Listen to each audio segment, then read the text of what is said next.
Chapter 19, Pakistan, Afghanistan, Part 2, August 1971. As I approach the border, I reach into a zippered pocket of my gear bag and pull out the rest of what's left of my India rupees. I walk up to fellow travelers just entering the country and hand out the remainder of my money to several people. It is a thrill to give money to people. I'm met with such quizzical expressions of curiosity. Who in their right mind gives money for free to people walking in the street? I did it for a few brief seconds, and then I ran out of dough. Now I'm standing at the border of India and Pakistan in Firozpur, India again. The Indian border guard, a Sikh with a tall turban and a rolled beard, is hassling me because my visa expired last week. So I've been illegally in the country ever since. Play 3 songs on your flute, then I may let you go, he demands. Well, if that's what it's going to take to break the stalemate, I better get playing. My flute is on a leather strap hanging around my neck. I take it off and position it to my mouth with my fingers on the holes and start playing a song. Mary had a little lamb.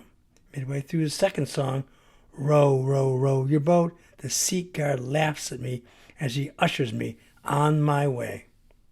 Then I enter Pakistan. I immediately get my visa stamped, then make my way to a nearby bus that takes me to the train station in Lahore. I'm just passing through Pakistan on my way to Afghanistan. I will probably spend a week or so in Kabul, then travel north to Mazar-i-Sharif and Balkh, then back to Kabul, then Kandahar, and finally Herat. This is my second time through Afghanistan, so I will be more familiar with my surroundings. But for now, I've got to work my way through Pakistan. I truly am looking forward to heading home. It's all still so far away, but I'm heading back in that direction of home from here on out. My future beckons from America. In the here and now, I am at peace. The bus drops me off at the train station in Lahore. I hoist my gear on my back and head to the ticket booth where I purchase a train trip to Peshawar. After a brief wait of less than 30 minutes, I board the train. I'm reminded often when on the move that traveling is a job in of itself. Hitting the roads, making the train trips, the buses, flying to and fro, but mostly hitching on the roads and constantly moving.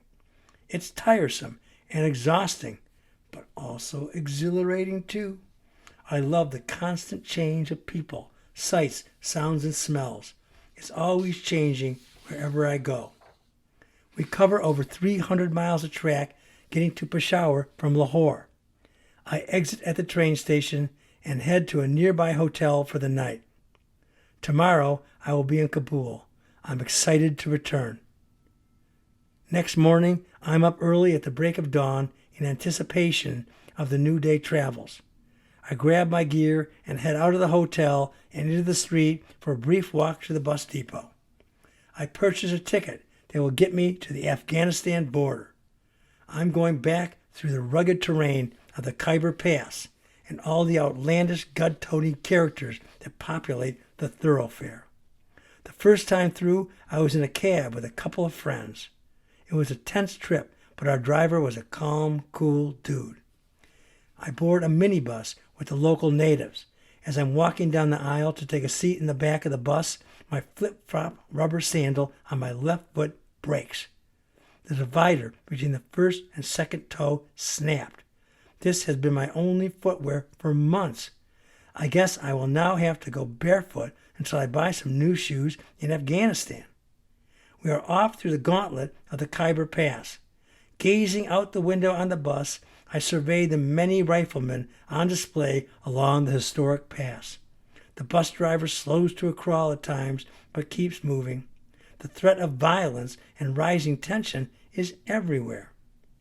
The dozen or so passengers, including myself, are silent and tense as we look out upon the potential dangers looming outside the bus. Guns and steely-eyed faces and sinister smiles greet our passing glances. But we keep on rolling and we make it through. At the border, I gather my gear and exit the bus to get in line at the customs checkpoint. I get my visa stamped at the immigration to enter the country. I'm now on Afghani soil. Then it's on to another bus. We traverse up the rugged mountain terrain at the Kabul Gorge, then on into the outskirts of the capital city of Kabul. I'm excited to be back in this relatively cosmopolitan city in the otherwise medieval lands of Islam. At the bus depot, I gather my gear and make my way to exit the bus. I really miss my rubber sandals. I climbed mountains, hitchhiked, and trekked through the jungles in those rubber sandals. I tried to fix the sandal strap, but it's no use. Back in India, on any roadside, it seems there's always someone who can fix these common rubber sandals. It's like a minor industry. But not here in Afghanistan, where men wear only curly-toed shoes with cobbled soles. I exit the bus into the hot dirt streets. Walking barefoot is not going to work out too well for me here. The hot, dusty walkways of burning sand and nutshells plays havoc with my every step. But even worse than this immediate dilemma is the fact that I am not dressed properly for entering the conservative and primitive culture of mainstream Afghanistan. I'm surrounded by flowing robes and turbans. The all-male street crowd is in an uproar over me as I'm singled out by all those within my radius via whistles, jeering catcalls, and guys reaching at me from the crowds and pinching my bare midriff. I'm startled and overcome with instant grief. The crowd grows in size and the taunting is relentless. It's like I'm a sheep and the crowd is a pack of wolves. All that's left is for them to devour me. The problem is I'm still wearing my scanty India hot weather garb. Note, do not walk around Afghanistan in a loincloth unless you don't mind being harassed relentlessly by the locals. It's my own fault. I've just been on a post-India high and did not even think of my faux pas until right now. What an idiot. All through Pakistan, on a train and bus, I knew I was in Muslim culture, but the attitudes are a little more relaxed with the mix of people. But not so here in Orthodox Afghanistan. The taunting is getting to me as the crowd follows me. The volume of noise increases to a crescendo. I'm in trouble, and I have to save myself from this spectacle. No one is going to help rescue me. Being barefoot, I'm hopping around on the hot ground with jagged nutshells and assorted garbage. My legs are taking a beating as the blood oozes from my feet. The crowd of taunters is relentless. I scream at them and swat their hands away from my body. "Leave me alone, fuck off," I yell. "Stop it, go away." The crowd continues hassling me right up to the front door of a nearby hotel. The crowd remains outside in a tizzy, berating me and beating on the windows, but eventually they disperse. I proceed to get a bed for the night and find a bathroom where I can soak my bloody feet in some cold water. The hotel is more like a dormitory, just a couple blocks from the bus depot. Thank goodness. I don't know what I would have done to get out of that mess if I hadn't noticed the hotel sign from a distance. The large room is filled with simple cots made of wooden frames with strands of rope twine forming a web across the frame. The cots are arranged haphazardly throughout the room. I pick a cot in a corner and unload my gear. 3 guys nearby are huddled together discussing something privately. "Hello," I wave to them as all 3 stop talking and look at me waving back. "You speak English?" inquires one of the guys. "Yeah, I'm Steve from America, but everybody calls me Woodstock." "I'm Keith, and my friends here are Jerry and Alex. We're from England and arrived in Kabul a few days ago. We've been discussing how to get to India from here." I shake hands with each of them. "You're in luck, because I'm just coming back from India and Nepal, so I can tell you something you may need to know," I proclaim. "What places did you visit?" inquires Jerry. "Kathmandu, Benares, Delhi, McLeod Ganj, where the Dalai Lama lives, Kashmir, and many places in between. India and Nepal are an incredible experience, I exclaim. How do we get to India from here? Questions Alex. You basically have to go the route I just came from. Your best bet is to go by bus from here through the Kabul Gorge and down to the Pakistani border. Go through customs, then board another bus to get through the Khyber Pass to Peshawar. From there, get a train to Lahore, covering about 300 miles through Pakistan. Then bus to the border and cross over into India at Firozpur. I tear an empty page from my journal and draw a map for them.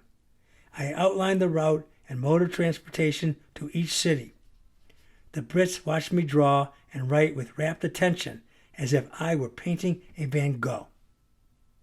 You guys appear a little clueless, if you don't mind me saying so. It was astute, Mud. You've got us pegged. We don't know what the hell we're doing. We did this on a dare to each other. Now we're here lost and confused. Then we meet Woodstock, says Jerry, and he saves the day. Yeah, mate, says Keith. Let us treat you to dinner, and you can educate us greenhorns some more. Sure, don't mind if I do, but first I've got to clean up my feet. My sandals broke, I don't have any shoes, and I cut my feet up getting here from the bus depot.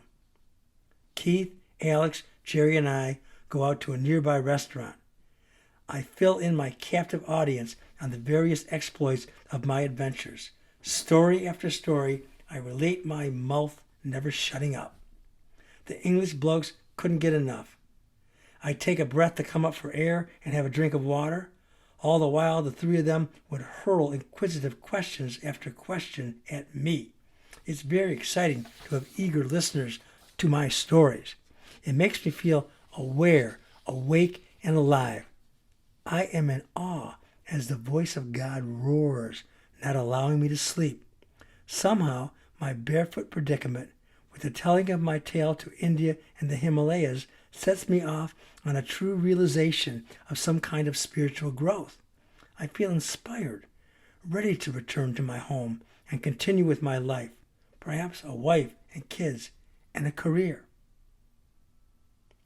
I hang out at the dormitory-style hotel in downtown Kabul an extra day. I need to sleep and rest and stay off my feet. The three Englishmen departed for their awaiting adventures to the east early this morning. I gave them explicit directions and maps and went over them one last time, highlighting various must-see places and sites before they left.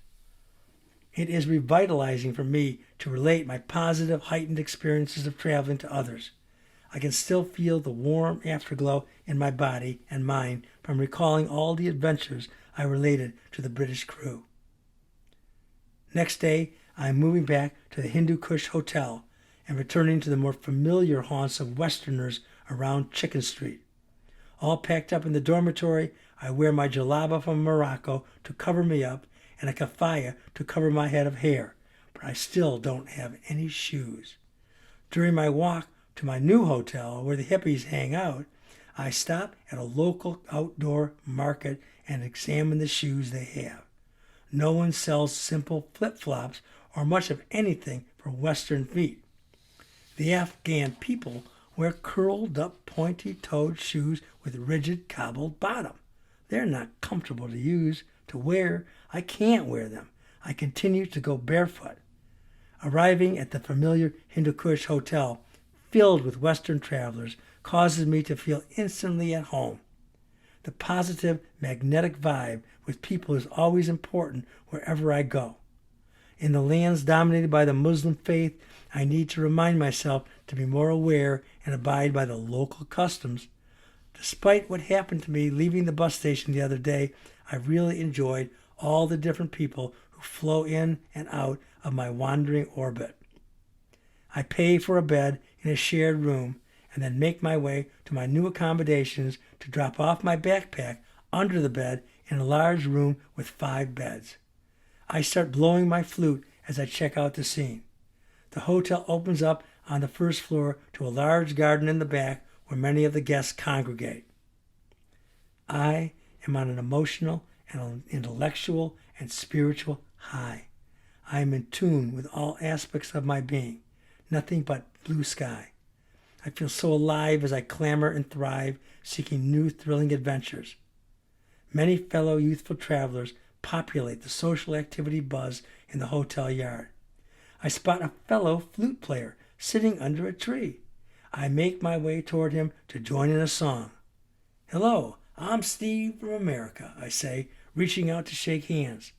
The flute player stops playing and looks at me with a quizzical expression. Then he reaches to shake my extended hand. "I'm Luke from the Netherlands," answers the long-haired hippie youth. "So you're Dutch?" "Yes." "Cool, man. You from Amsterdam?" "Oh, what a town that is," I say with glee. "My family lives in the country in a little farming village, but I've been to Amsterdam many times," says Luke. "It's why I became a peacenik hippie attuned to the times." "I know what you mean, brother. Let's play some flute together." For the next 45 minutes, Luke and I play our flutes and join in some songs. I love the camaraderie of making music with others. The sounds of music bring people together. Music is a universal bond across cultural divides. The crowd in the courtyard claps and cheers us on. The vibe is exhilarating. Luke is embarrassed with the increased attention and suddenly departs the scene. I continue playing songs, blowing into my flute until I'm dry-mouthed and out of air. As I'm walking through the courtyard, after leaving my perch leaning against a tree, a table full of young dudes motions me over. "Hey man, how you doing? We heard you're from the USA, right?" "Oh yeah, from Detroit. I'm Woodstock. At least that's what everybody calls me. I also goes by Steve. Where are you guys from?" "Oh, we're all from Madison, Wisconsin. We're students at university on summer break. It's a Big Ten conference college town," says one of the guys. "I went to a Big Ten school too. Just graduated from MSU, Michigan State University." "Cool, man. All right. I guess we're rivals then," says another guy from Wisconsin. I proceed to slap hands with each of the guys at the table. I find out this crew of Wisconsin Badgers are all conservative rich boys here on their parents' dime. One guy's on the diving team, a couple of others on the swim team, and several in track and field. They're all going back home to start school in the fall. They just flew here for a few weeks, and now they're heading back to America. Oh, America, how I miss you. I miss you. I miss family and friends and my dog. I miss all that home life means to me. My heart grows fonder in absence. Love and friendships are at the heart of being human, and home is where the heart is. The whole wide earth has been my home for quite some time, but I yearn for the comforts that home will bring. But I do not miss the social strife in America, the Vietnam War and civil rights abuses. I must take the good with the bad. Being a free wanderer in the larger worlds of the planet and its diversity of people has taught me that brotherhood and sisterhood for all mankind is the way to go. Until peace and love is the modus operandi of the day, we will be living from conflict to conflict as a human race. The spirit aims to fly and soar, but the physical flesh keeps the spirit grounded in human folly. My thoughts on this epic wandering adventure of mine have strayed from the physical acts of the multitude of experiences to the inner growth and awareness of the spirit of my soul. I am spirit inhabiting flesh. The core of my being is driven by the energy of my spirit. It is my fate and destiny to master myself by knowing my being. I know I am more than what I seem. I am an infinite being of energy yearning to constructively unfold. This journey has opened the doorway into my soul. I've been in Kabul several days now. I'm itching to take a trip up north to Mazar-e Sharif and the ancient city of Balkh. But today I'm going to hang out at Siggy's, a tea house for freaks. The establishment is filled with Westerners, especially hot hippie chicks. Rock and roll blares from the speakers. I order a tea and smoke up some hashish in a hookah at my table. I happened upon some simple leather sandals in a little market stall when I was walking around yesterday. It feels good to be finally wearing footwear after going shoeless for several days. I enjoy the scene here at the tea house. People come and go, some I recognize from my travels. I chatted up with a few people throughout the afternoon. I switched from drinking tea to a milkshake, and of course I keep the hookah going, inviting an occasional roving visitor to partake with me. Then I notice a sexy, dark-haired girl across the room making eyes at me, smiling and checking me out. She has my attention. In the tea room, there are about a dozen other customers seated on floor cushions around the perimeter. The sexy woman continues making flirty eyes at me from across the room. Then I notice she is not just flirting with me exclusively. She has two other guys on a string, a Japanese man nearby and a Yugoslav in the opposite corner as me. I have competition for her attentions. She is writing or drawing in the tea house guest book as her flirty ways continue.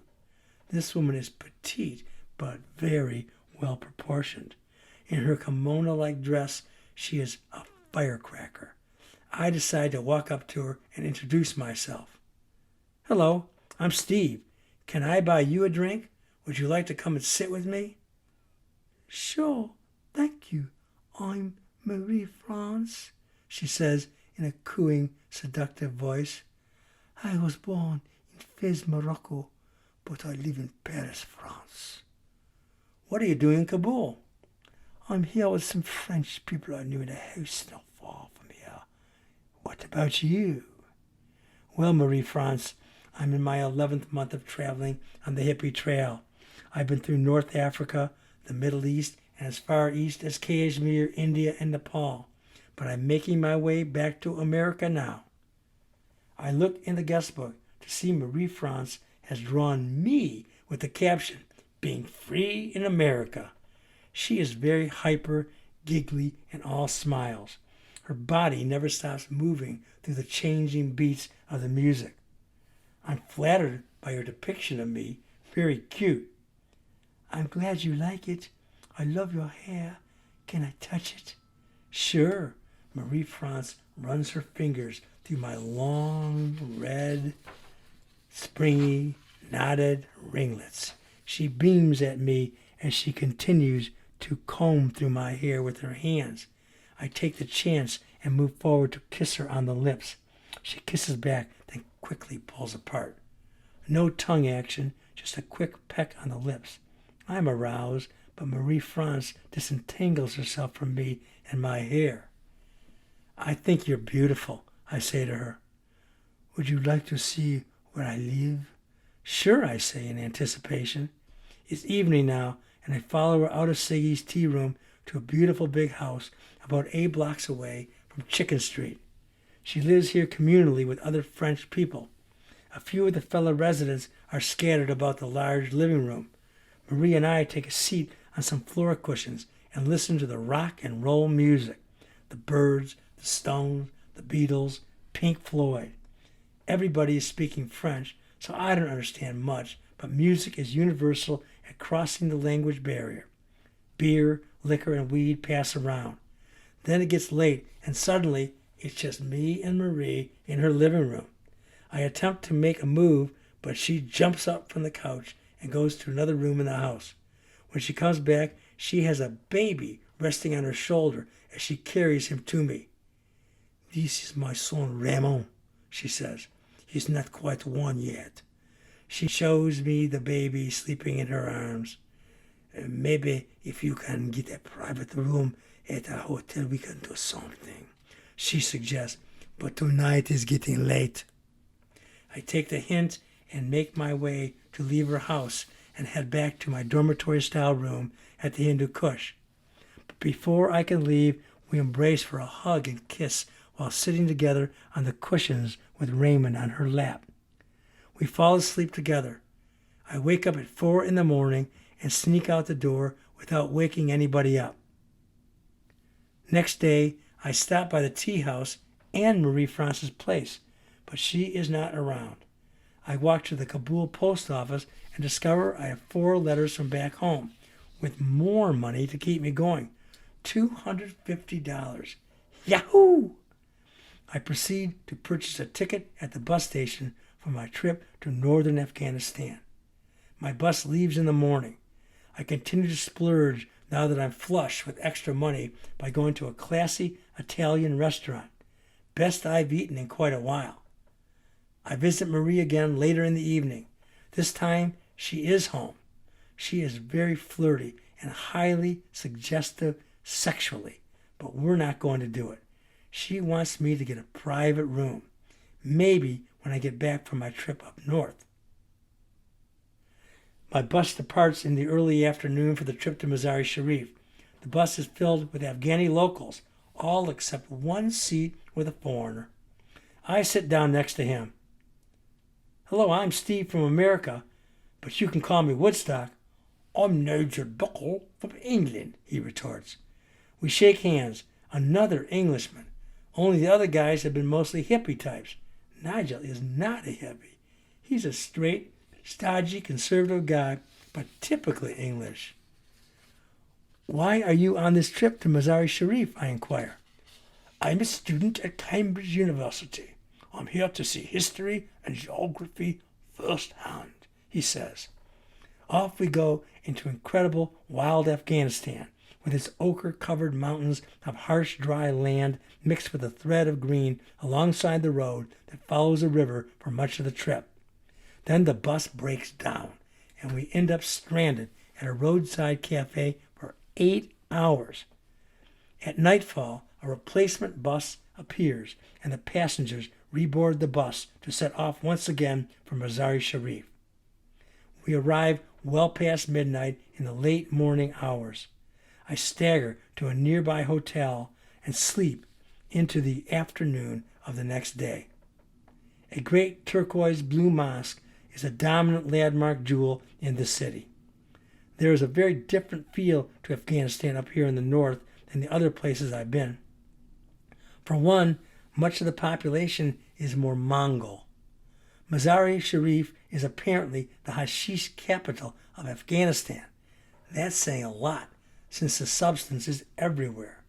There is an abundance of hash in every tea house, and so, of course, the Western travelers are rolling in it as well. I'm very happy in this wonderful area of the world. Beautiful people. I just love people watching as the natives go about their day.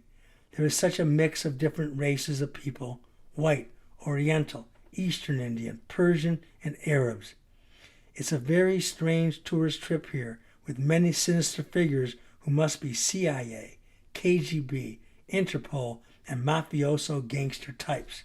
All these agents and other Westerners are obviously here on business, but who knows what business.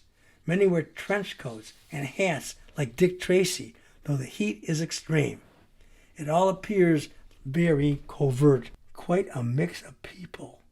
I feel like I'm living in a version of the Arabian Nights. The native men, with their flowing robes, long turbans, and glaring eyes, create a far-out exotic vibe. Today, I'm hitching a ride to Balkh. About 30 miles away, I'm presently in the back of a Russian military vehicle. Nigel and I hitched a ride from some troops passing by. We are going to the mother of all cities, for Balkh has been built and destroyed and documented 33 times, says Nigel. Wow, the desert ruins are fantastic to walk through, I say. The great philosopher Zoroaster, or Zarathustra, was born and died here, so the legend goes. Zoroaster emphasized the freedom of the individual to choose right or wrong, and individual responsibility for one's deeds. Also, the poet Rumi is believed to have been born here. How do you know all this stuff, Nigel? As I said before, I'm a student in history and in geography, or what I'm specializing in. Are you going to be a professor? Most likely. Continue on with my education, fine sir. Nigel heaves out his chest as his pride visibly swells his ego. Ahura Mazda is the one supreme god of Zoroastrianism. Zarathustra is the first philosopher to create rational ethics in his Mazda Yasna, which means worship of wisdom. So can you sum up the religion and philosophy of Zoroaster for me, Nigel? Can you give me the skinny, so to speak? I don't want to hear a long dissertation treatise. Sure, and here 'tis. Think good thoughts, say good words, and do good deeds every day of your life. Wow, man, that's profound. Simple, but profound. Thanks, Nigel. You're all right, man. The Russian-built military vehicle drops us off at the edge of town. Many of the men are congregated in a large circle betting on the bird fights between partridges. This is a big spectator sport around here. The birds don't fight to death. It's more like bird wrestling. The partridges are revered and cared for by their owners. It's an all-male affair. No women allowed. Nigel and I walked to the edge of the circle, some 8 deep in ringed rows. We watched several bird matches before moving on. We then walked to an outdoor tea house on the street. We are served tea for our parched throats. Then a huge, beefy, Mongol-looking fellow gives us the hand signal, right forefinger into the palm of the left hand as if pressing hashish. I nod in the affirmative to him. He motions for us to follow him. So we follow the Mongol warrior, staying about 30 feet behind him as we walk to the edge of the small town, then out into the desert ruins. I'm scared shitless, bemoans Nigel. I don't want to go any further. This guy could kill us. What are we doing this for? It's for high adventure, man. Don't worry. I have your back. This guy is just being discreet. Let's keep moving, I say, urging Nigel along with me. He follows reluctantly.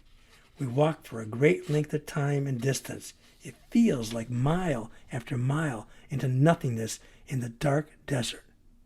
We can still see the lights of town as early evening descends. Now I'm scared too. We both stop and consider our options. The Mongol warrior up ahead motions for us to keep following. We look at each other and consider our options. I'm ready to turn around right now and head back, says Nigel. Silently, in my head, I agree with him, but I say, let's keep moving and follow him just a little more. We keep moving, then just ahead, we spot a compound made of dried mud in the distance. It has a white flag blowing in the wind and smoke billowing out the chimney. We enter one of the small buildings and meet several locals. In the center of the room is a huge hookah by a small fire. We take a seat and get served some hot tea.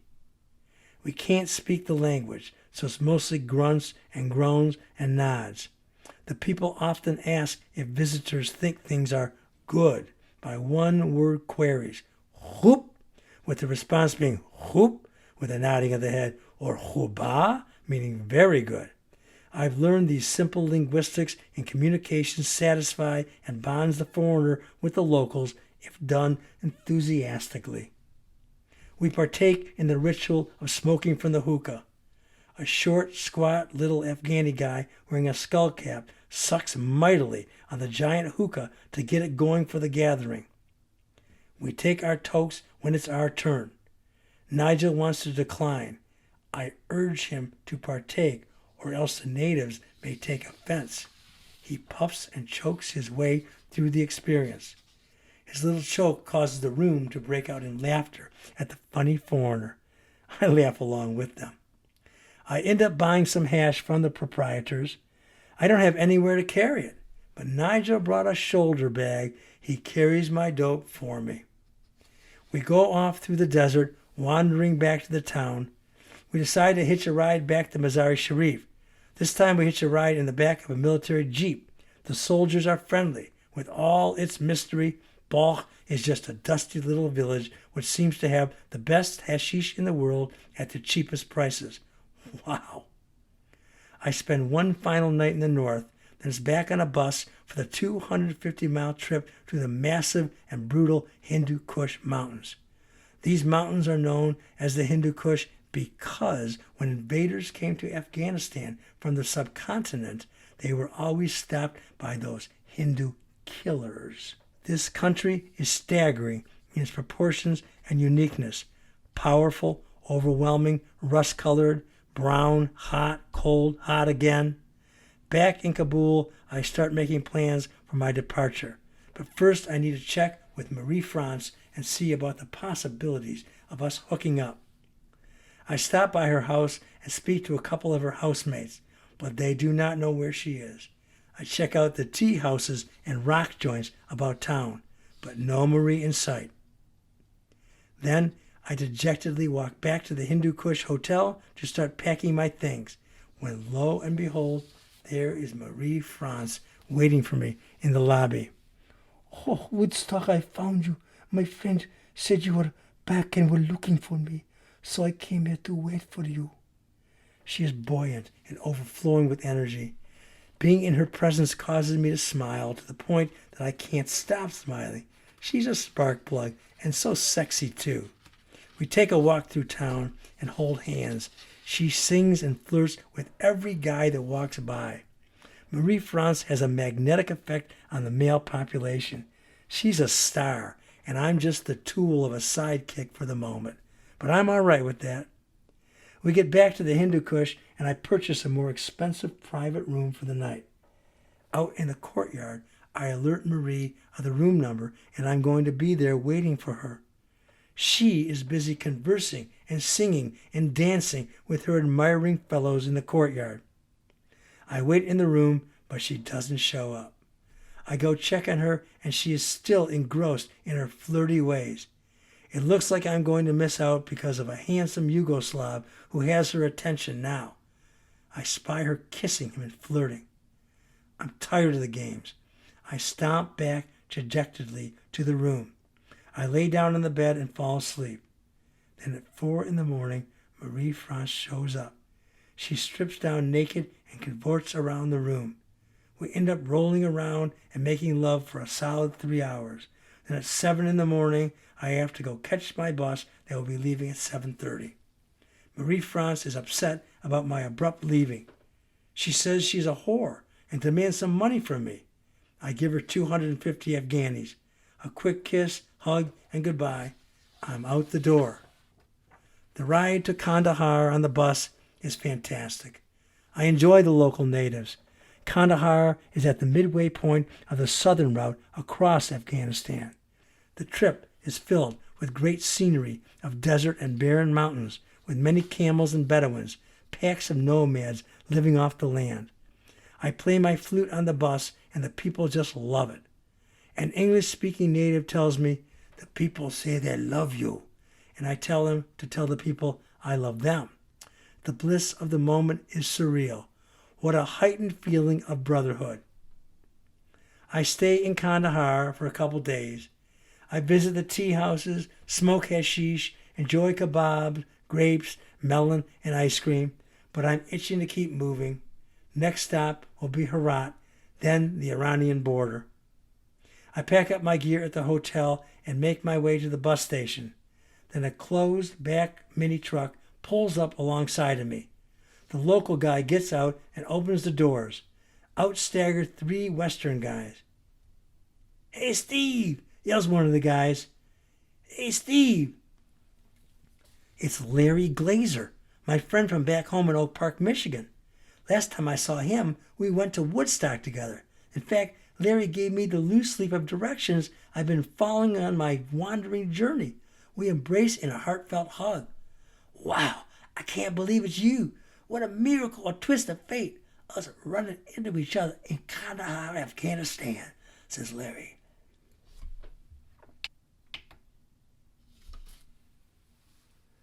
This is so cool, brother. I've been at it for 11 months now, but I'm heading home. I basically followed the directions you gave me. I made it to Kathmandu. Oh, I have so many stories to share with you to catch up. Larry introduces me to his 2 traveling companions younger than me, but from my hometown of Oak Park also. I stay an extra day in Kandahar to hang out with the Oak Park gang and share in the camaraderie of life on the road. I show them all my favorite haunts about town. We have a hoot of a great time together. The guys attempt to get me to stay with them and go back to India and Nepal. But I'm done. I can't live like this forever. I declined their offer. They just got to Afghanistan after hitching a ride from the Caspian Sea in Iran. They are all excited for the adventures that await. I was in that state of mind when I started out too. It's a contagious aspiration to wander and have fun. But after a certain amount of travel, it's time to get back to the reality of the other life I need to resume living in America. Next day, I board a bus at 5 in the morning that takes me to Herat. I go to the consulate to get a visa for traveling through Iran. Then I board a minibus that takes me to the Iranian border. My incredible, mind-numbing Eastern epic has suddenly ended.